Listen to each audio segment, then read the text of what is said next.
क्या आपने कभी सोचा है कि एक गरीब से गरीब जनप्रतिनिधि यानी ग्राम प्रधान जब वो इलेक्शन लड़ता है तो लाखों लाख रुपए चुनाव अभियान में खत्म कर देता है, पानी की तरह उड़ा देता है।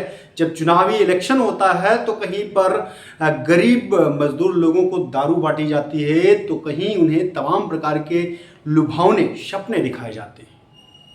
लाखों लाख रुपए लोग चुनाव में आखिर क्यों खत्म कर देते हैं? क्या कभी आपने ये सोचा है कि एक ग्राम प्रधान जब इलेक्शन लड़ता है तो उसके पास टूटी साइकिल तक नहीं होती?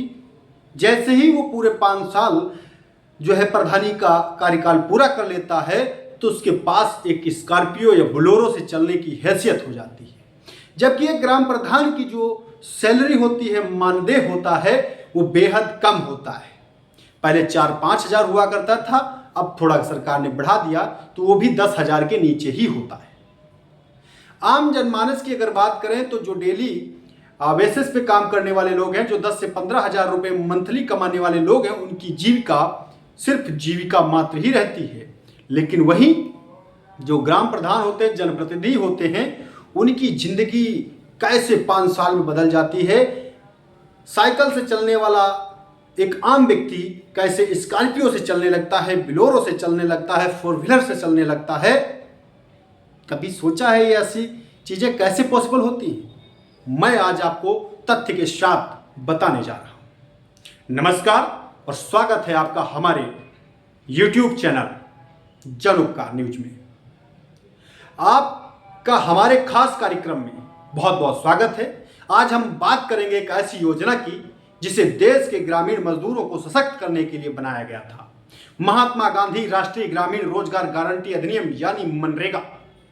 लेकिन उत्तर प्रदेश में यह योजना कथित तौर पर भ्रष्टाचार का गढ़ बन गई है, जिसे मजदूरों के अधिकारों का हनन हो रहा है और सरकारी खजाने को करोड़ों का चूना लगाया जा रहा है। मनरेगा का असली उद्देश्य ग्रामीण क्षेत्रों में हर परिवार को एक वित्तीय वर्ष में कम से कम 100 दिनों का गारंटी शुदा मजदूरी रोजगार प्रदान करके उनकी आजीविका सुरक्षा बढ़ाना है। इसका लक्ष्य ग्रामीण गरीबों को सशक्त करना, पलायन रोकना और ग्रामीण बुनियादी ढांचे का विकास करना था। लेकिन जमीनी हकीकत कुछ और ही बयां करती है।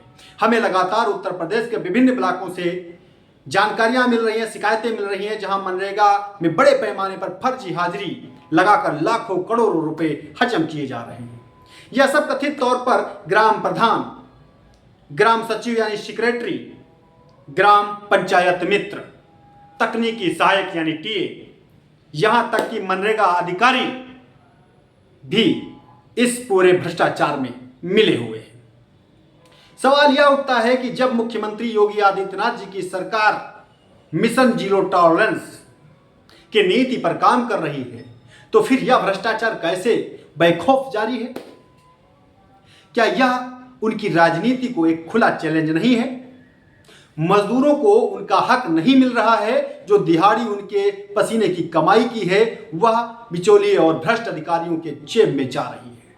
इसका सीधा असर देश के सबसे कमजोर तख्ते पर पड़ रहा है। हमारे मजदूर और मजलूम लोग, उनके अधिकार छीने जा रहे हैं और उनके जीवन स्तर में सुधार का सपना अधूरा रह रहा है।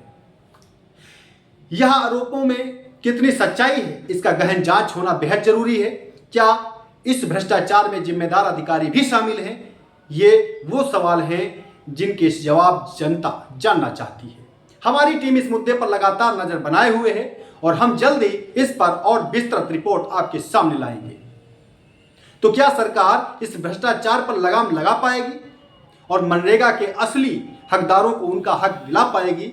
यह बड़ा सवाल है, दिलचस्प होगा। मिलते हैं एक नई जानकारी के साथ, तब तक के लिए नमस्कार।